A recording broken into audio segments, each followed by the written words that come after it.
Sheena, how do we get here? I feel like this has been, you might say, 8 months in the making, but honestly, like years. Okay, yes. In the making. But let's first have to be honest. I pitched to you actually technically as if this was a startup. It was like, I have an idea. I remember the text. I was like, I have an idea. Mm-hmm. And let me pitch it to you. And I literally think I texted out everything that I was like, so idea 1, idea 2. Well, it was a whole, but then I was breaking down everything that would be part of it. So technically I pitched to you. You did, but you know what's crazy? I already knew what you were about to pitch. You did tell me that. I was like, I already knew what you were about to pitch because it's always made sense. Yeah. And I think that our synergy has always been, oh, wow, we got a lot in common. You know, we're both girls, women, ladies from the South. We both were in tech. Yep. You know, so many similarities. So when you came, when I got that text, you know, like, you know what it was. I knew what it was. All right. So for people who don't know, I'm Sheena. And I'm Sevetri. And we have come together to build a community, new company, new community, or people from our existing community and bringing in new people. And it's called GRITS. You want to tell them what GRITS mean? Y'all already know what it means. Girls raised in the South. And to be clear, the company is GRITS is because it identifies who we are as founders, but it's not what the company is about. It's more so an identification of us as the visionaries and as the founders of this company. So to be clear on that, the GRITS is for anyone as far as who we're servicing, but the name itself is a description of us as founders. So, yeah. And I just feel like everyone has some tie back to the South, right? Whether it's your great-great-grandmother or the best bowl of gumbo you ever had was in New Orleans, you know, whatever it may be. A lot of roads do lead back to the South for so many people, or just appreciation for the food or the culture. It's something that I feel a lot of people can relate to. Well, history, the Great Migration. Yeah. And I feel like anytime I'm in New York, I'm in like Oakland, California, I'm in Chicago, it's always, oh, my grandmother, oh, my granddad, oh, my great-grandmother. It's always, as you say, some tie back to the South. So, yeah, that's what GRITS. Yeah. So you ready to do this? I'm ready. Let's tell some of our business, which I know. Really do. Neither one of us. We are probably the most, we don't like to put our business out there. We post the least, right, of information. And we're basically like, let's try something different. Yeah, we're going to try something different. But how can we bring our full selves to not only our audience and people that we've been working with, or people that have been watching us, people we've been watching, right? And really tell people about our stories and hopefully give them some tips, tricks, and ways to not hit a lot of barriers that we hit, right? Yes. Doing it wrong, doing it right, right? And so this podcast, Rich Lessons, right? It really means that. Like, what does that mean to you? And I think about, I'm, rich in health, and I'm rich in family, and all these different lessons have taught me to really care about the things that matter. But also I had some hard, rich lessons too, right? The saying is, what is it? Lack of knowledge, it's expensive. Yes. And so that is also, it's not about, it's the personal side of being rich, to your point, family, health, time. Ooh, and that's then the one. The other side is the lessons from business, which again, either not knowing, either not having resources, either having to bump your head. Those lessons can get really expensive. Oh, do that. Ways. Unnecessarily. Right. So the rich lessons is about really the combination of the two. And we purposely wanted to, on this first episode, it was a mixture of the personal, also the business, and our rich lessons. And then from here, where our journey goes for not just us, but then also the purpose of doing this for others. So, yeah. So I want to know where the journey starts. Where did it start for you? Who is Sheena Allen? Which is actually all of my socials is for that reason. So people always ask, like, why is all your socials? Who is Sheena? And I'm always like, because I just stay to myself. Like most people have no clue who I am behind the tech Sheena who's of. And I like my life private, not secretive, but I like it private. Yeah. But for me, this journey started probably from being super young. I grew up in Terry, Mississippi, a little small town outside of Jackson. And I knew from a very young age, I did not want to stay in Mississippi.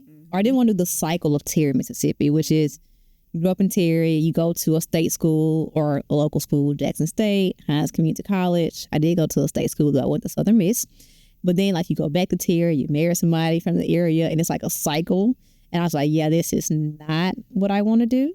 So I started doing art, and I was like middle school maybe. So I was really big into art, drawing, painting. And I thought that was what I wanted to do, like on a large scale, like art. Yeah, that didn't work out too well. Not because I wasn't good at it. It was because I was your model grade school student. So every club possible that you can be in high school, I was in it. I did every potential extracurricular activity. I say that to say I'm a first-gen college student. So I graduated with the 4-point-something GPA because of AP classes. And my parents were very much like, yeah, you're going to college. Right. And I was like, I'm going to art school. And I was like, yeah, you're going to college. Went to college and had no clue what I really wanted to do.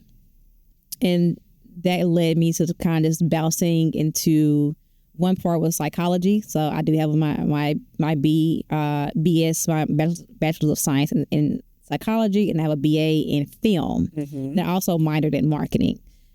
All of that to say, while in college, idea for a mobile app that led me to my very first startup, which was Sheena Allen Apps. Yeah. And the journey goes from there, which we'll get deeper into. But that was how I got to where we are now. Yeah. How about you? Okay. So I grew up in a very small town in Louisiana, Hammond, Louisiana, on a gravel road, right? And so my family actually lives in what probably people would consider like a modern day compound. And so my grandmother's home was in the middle, and my grandfather was Native American. And so his family owned at some point the land that was our street. Now, his siblings sold off their land, and he didn't. And so he and my grandmother ended up splitting up the land, and each of their 9 children received several acres of land. Now, this is not like you getting land in LA. This is like Hammond, Louisiana. Not so many people building, but land is, they're not building any more land. So that's something. And so he wanted to leave something for his family that they could continuously pass down, and that was land. And so each of their 9 kids received acres of land. And so very similarly, like, people kind of stayed. And so my mother, she had land. My father ended up purchasing additional land. And so I grew up around cousins and aunts and uncles. Like, that was normal to me. I would get up and I would walk across a little path to my grandmother's house. And then sometimes I would walk a little bit, a couple feet further to my aunt's house. And then my uncles were behind me. And so I grew up in like this huge family. My father actually passed away when I was really young. And so I began to kind of think about, okay, how do I kind of like navigate this world as the youngest in my family, right? And so I was the youngest of 8 of my father. And my mother, who had 2 kids from her previous marriage, we kind of all grew up together. So 4 of us in the household together. And so when I started to matriculate to college, also really good student. I wasn't a 4.678, I wasn't probably on your level. But I was a good student. I received a lot of scholarships to college, also first generation, right? And so a lot of the world was really for me to define, right? And so I could really kind of set out and create the world that I imagined. Oftentimes people have always told me like, oh, who told you could do that? I was like, nobody told me I could do it, but nobody told me I couldn't do it either. And I think that really defined my path of like just kind of jumping out there and taking risks. I'm curious because there's always a saying of you can't be what you haven't seen. Yes. Because technically you didn't see what you have become. So what are your thoughts on that? Yeah, so I agree with that, right? So I do think that when I was in high school, teachers pushed me, right, to like go out, like to apply for scholarships, to do the things, to go off to college. But because I didn't really know even much about that, I was like, oh, I'm going to go to LSU because that was like the biggest school you could go to, being from Hammond, Louisiana. So my best friend, we got into LSU. And then I started going to these classes and I started like learning from these professors. And I would say like my teachers and my professors have had the biggest impact on my life and have exposed me so much to the possibilities of the world and what I could do. Gotcha. So you did see it. You had somebody encourage you. Yeah. Yeah. But what about you? I think about this path from you wanting to go down this arts, this trajectory to arts and film. And ironically, another thing we have in common is that, so one of my BAs was in history, the other was in journalism. And I actually went to grad school because I wanted to do historical film documentary. See, look at that. You see it? Oh. We actually have like weirdly a lot in common. Not just from the South, not as Black women. We both bootstrapped that very first company. Let's get into it there. Both VC backed. Our second company are both VC backed companies. We're both Pisces. Yes. We weirdly have like a lot in common. I don't know. Yeah. And even little things where you be like, I was thinking the same thing, right? Like when you text, I was like, I was thinking the same thing.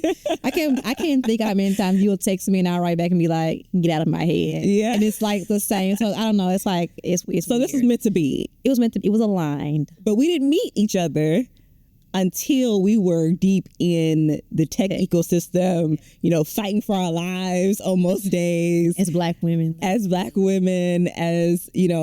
women founders. How do you get to tech? I'm curious to know like your journey to tech. Well, in college, I had a random idea for a mobile app. Non-technical. So another thing we have in common. Non-technical. We're both non-technical founders. And I had this idea for an app, but because I know design, I know art, I sketched out what I wanted the app to look like on printer paper. Yeah. Legit, like went to my printer, got paper out and sketched it out. And I remember just like asking around Southern Miss, because I went to school at, like trying to find a developer. No luck at all. And then I end up like just asking my mom if she knew somebody, and it was just a whole lot. I couldn't find anybody, to say the least, to help me. And so I Googled, and Google led me to Upwork is what I use now. It led me to guru.com. So Upwork is what people use now. I even use it myself as far as freelancers. But guru.com was popular back then, 2011, 2012.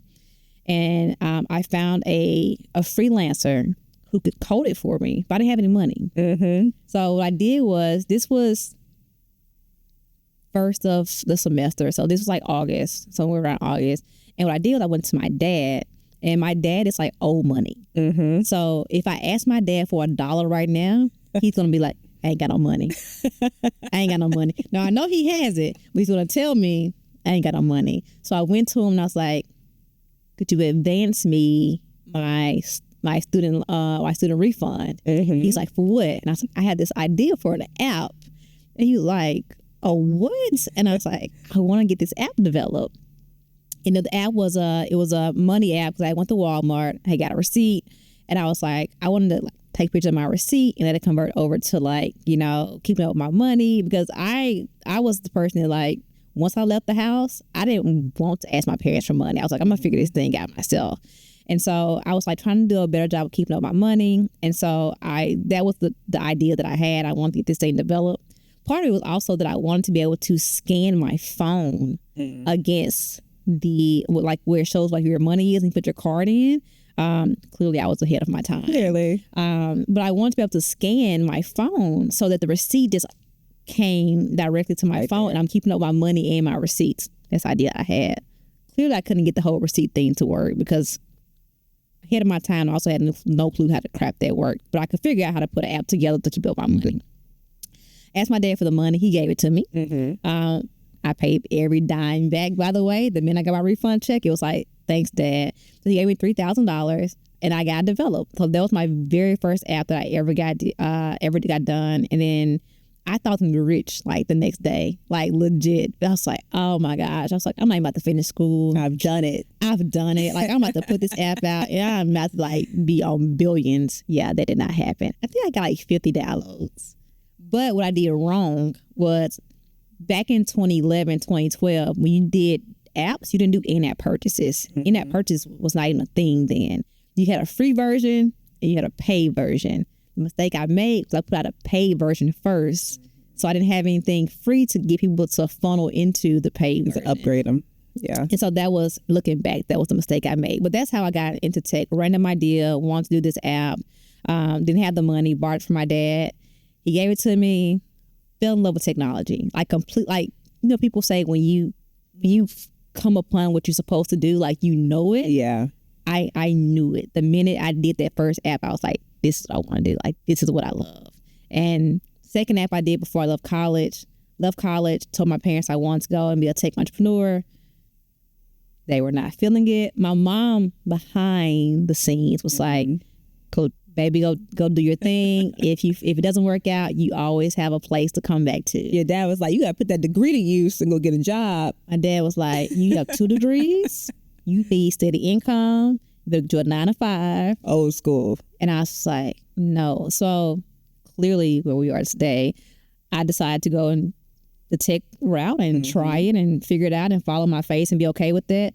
But the truth is, my dad cut me off. No, he was like, no, that's not what he was dead serious. I want you to go to school for. He was dead serious. He was like, are you going to go to grad school or are you going to get a job? And when I didn't do either, it was like, I love you.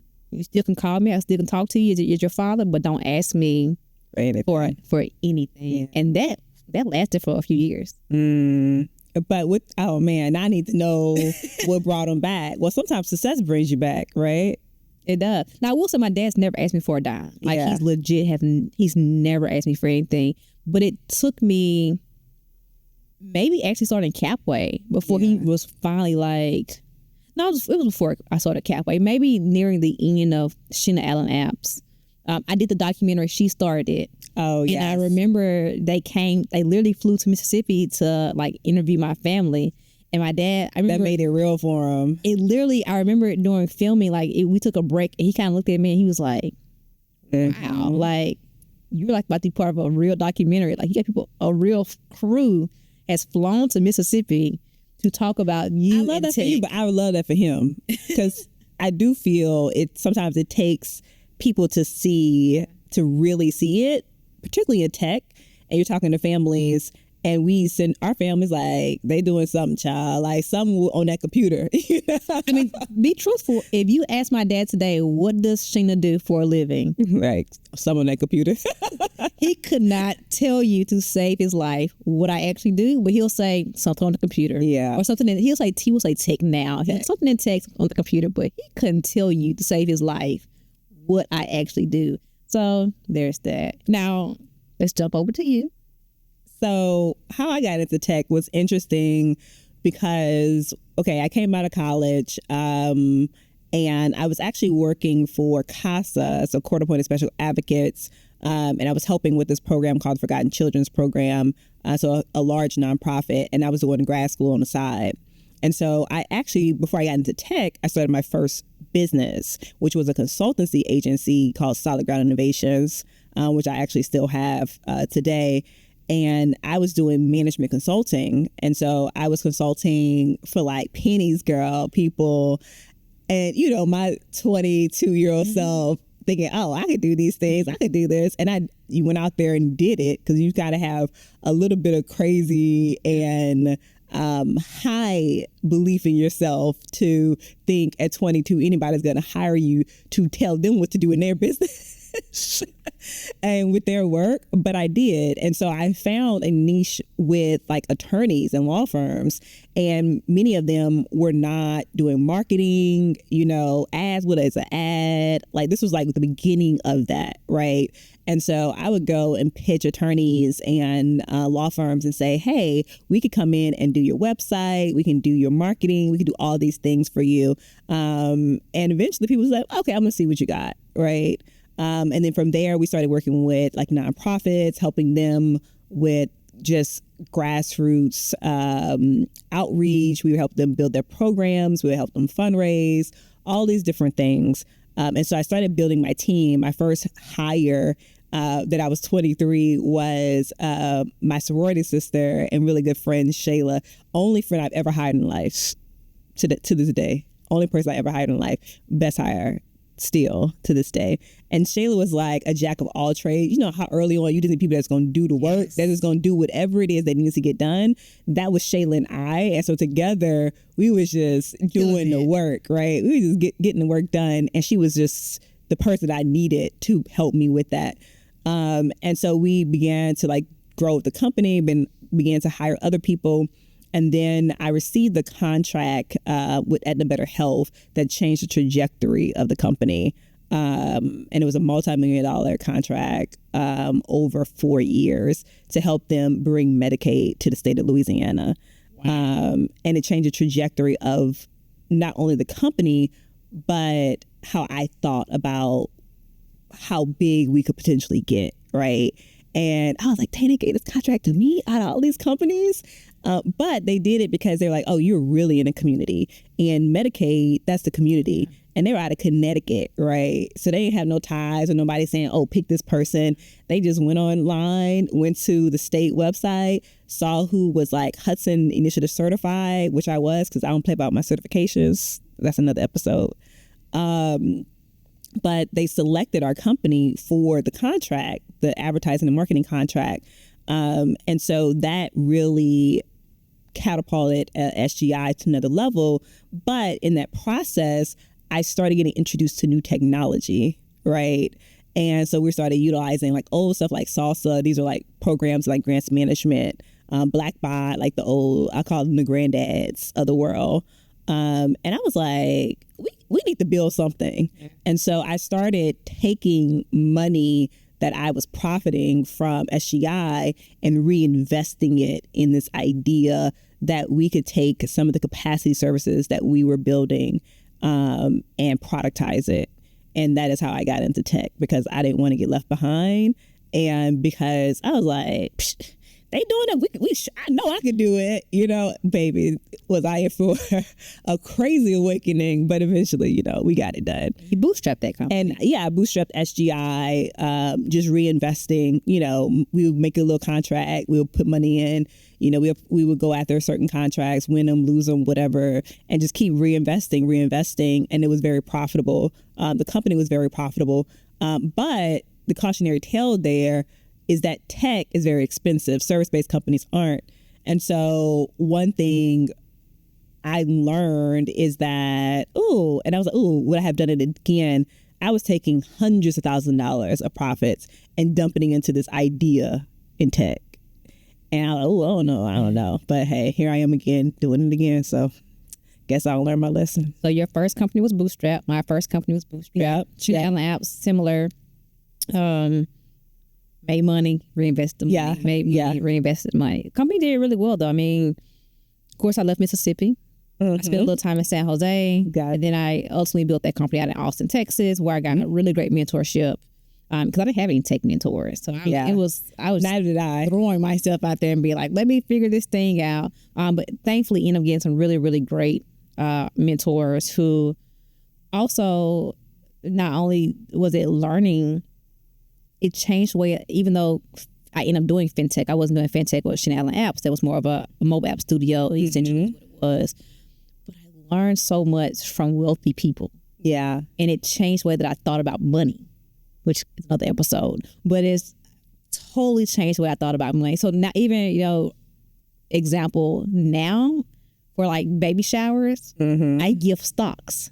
Well, that's I don't gift, like, you know, or I mean sometimes I do diapers because they need diapers, but like I don't. The Jordan booties they're going to outgrow them in like 3 months. So like, but I can give you some stock, and like this is going to be amazing for this baby in 15 years and 20 years. So, but I learned that from being around wealthy people, particularly in the tech space. That I'm sure I would have not have known if I didn't get into it. But first companies were bootstrapped, and then we both go into our second company, which both end up being VC backed. Both have raised millions of dollars. We both bumped our heads with this second company in a lot of different ways. Yes. So what was your second company? How'd you get started? Yeah. So my second company actually spun out of SGI. And so when I was saying that we had this product idea, right, how we could productize some of our services. And so I started reinvesting into that, and it was underneath SGI. And then my marketing director at the time was like, I know a guy, you know, everybody know a guy, but he did. And we flew out to San Francisco, and Ishmael, who y'all may hear from at some point, helped me build out the first specifications deck and wireframes for what will become Exit Me Now first, and we will rebrand to Resilia. And so I was like, okay, I got these wireframes, and now I got to go find engineers to help me build it. And so I definitely stumbled a lot in that process. And for me, because I was not technical, right? And so I had the idea, I had the vision, I have the resources kind of to put it together, or at least an MVP of it. But I spent way too much money, right, in that process of getting an MVP, right, which I think is like a disadvantage that non-technical founders have. And even I'm not technical now, but I would still do it different. And I could do that same. I could launch that same product for like a fraction of what it cost me then today, based on just what I know today, and then generally how you can maneuver and the different, you know, technology that has come online. And so for me, it was about, all right, now we have this thing. And I remember Ishmael was like, okay, at some point, you don't have to make a decision to do this full time and really break away from your other company.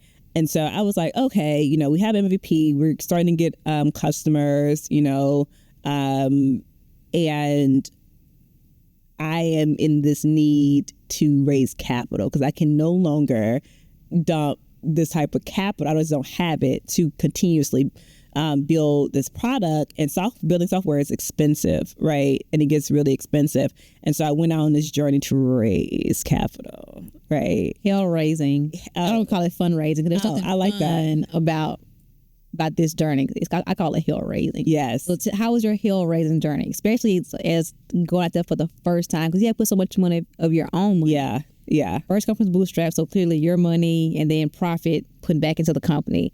But this time you're raising money. So how was your journey of the first time going out? Yeah, it was that hell raising. I never used that before, but I like it. Maybe I should use it. And I think in general, people will say like having to ask and pitch for money, it's just not fun. I don't know. I don't think maybe for some people it is fun, right? But it is not fun. Having to raise money and ask people for money. And then also it's not fun to get told no, right? Continuously until you get someone who tells you yes. Oh, it's not for the weak. At all. And I think there's so many variations in it, right? So one size doesn't fit all. And so we went out to our first round pre-seed raised from a group of angels, business people. And so individuals who I had either worked with in some capacity or knew through different relationships. And they essentially, I was able to raise like the first $400,000 for that company from these individuals. And so I was like, okay, you know, let me use this, put it in. I was like, oh, we're going to raise more money. And so then that is when I started going into like these accelerators, right? And because I was like, I need to actually expose myself to the tech space. And so the difference between you and I in that instance is that now I'm back in Louisiana. And so there's no one around me that is building tech. There isn't. And if they are inside of their own little bubble and they're not coming out. right? And so I was like, okay, I landed at Idea Village, which is an accelerator that was in New Orleans at the time. Then, I ended up in Jersey at Newark Venture Partners. Then I ended in Atlanta at another one. So it was just like I was on that accelerator hamster wheel, but you actually was in the, the creme de la creme of accelerator. So I'm going to throw a little bit over to you, Ax. Well, what are your thoughts on accelerators? Because I hear people give their take on like, if an entrepreneur came to you today, very early first time founder comes to you and says, hey, I have these, I'm looking into going into an accelerator, and it's not Y Combinator. Yeah. What's your response? So my response is going to be, there are still other credible accelerators out there, but then there are a lot of accelerators out there that are probably not, right? And they're not led by people who've actually like built the thing. Yeah. Or so they're are not you anti-accelerator? I'm not anti-accelerator at all. I do think I've ebbed and flowed on the topic though. Like some days I've been like, And even more so, I think I have changed my opinions on pitch competitions more than accelerators. Because I do think, hey, if you have never entered tech, you are not around tech people, you should go in an accelerator to be exposed, right? They'll show you how to do financials. They'll show you how to build out your first engineering team. They'll show you how to probably put together a pitch deck if they're doing it right. But I also know accelerators that founders did not have that experience, and they did not have that type of help, and they also gave up 5, 6, 7% of their company, right? And so when we entered some accelerators, even I would say they won't let me say this, but like MVP, I actually bartered with them to only give up 1% of the company when they were asking for like 5 to 7%. And so everything is negotiable. Everything is negotiable, right? So any accelerator I went into, either I gave up nothing or I gave up the bare minimum, because I was like, either you're going to take me or you're not. I know you want me in your accelerator. I know you want me in the next class. So either you're going to take me or you're not going to take me. So I do think that you should look into accelerators, particularly if you are not heavily exposed to tech or have not built that community yet. Yeah. But I do agree. As far as all accelerators are not equal. Yeah. At all. Unfortunately, I know a lot of founders who go through accelerators and they come out and it's like, I got nothing from that. Yeah. Like I done gave up 2, 3, 5, 7%, and I absolutely got nothing from that. But then there are accelerators that, in my opinion, even if they don't give you the best value while you're in it, there's a lot of value that comes out of it, if that makes sense. Mm-hmm. So there's been a lot of back and forth, particularly of the last few years, even about Y Combinator. The classes are too big. The value is not the same. I will say, as someone who's gone through Y Combinator, the network that you get, especially once you leave, in my opinion, is like unmatched. It's almost like going to Harvard or Stanford. Most people don't go to Harvard for education. Yeah. They go to Harvard for the network. And so I think Y Combinator, in my opinion, is that it's not that you don't get value out of it. Because I will say, to me, I got some value out of it. And some people say they don't. But I think that network that you get that comes with the Y Combinator, it's interesting. And the last 2 CEOs have been great. So Michael was absolutely an amazing person. I will say this, which is